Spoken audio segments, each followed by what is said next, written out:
Praise the Lord. एक बार फिर से हम राजा मनस्से के जीवन की स्टोरी को वहीं से शुरू करेंगे जहां से हमने पार्ट 1 को ख़त्म किया था। अगर आपने पार्ट 1 को नहीं देखा तो उसका लिंक डिस्क्रिप्शन में दिया गया है, आप वहां से देख सकते हो। स्टोरी शुरू करते हैं। जब राजा मनस्से के बुरे कामों से यहोवा क्रोधित हुआ तब उसने मनस्से और उसकी प्रजा से बातें की, लेकिन उन्होंने कुछ भी ध्यान नहीं दिया।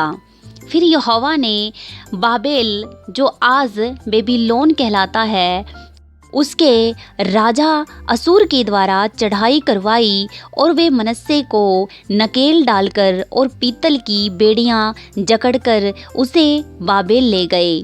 नकेल एक लोहे या लकड़ी की एक पिन होती थी जो पशुओं को काबू करने के लिए उनकी नाक में पहनाई जाती थी। इस तरह नकेल डालकर और पीतल की बेड़ियां डालकर और वे उसको बंदे बनाकर बाबेल ले गए। तब संकट में पड़कर उसने परमेश्वर यहोवा की दुहाई दी और वो अपने पूर्वजों के परमेश्वर के सामने बहुत ही दीन हुआ। उसने प्रार्थना की, तब यहोवा ने प्रसन्न होकर उसकी विनती सुन ली, उसको यरूशलेम में पहुंचाकर उसका राज्य भी लौटा दिया।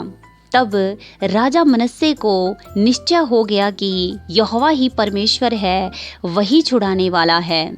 इसके बाद उसने पराए देवताओं को और यहोवा के भवन में की मूर्ति को, जो उसने बाल देवता और असेरा की बनवाई थी, और उसने जितनी वेदियां बनवाई थी उन सब को भी उसने नगर से बाहर फेंकवा दिया।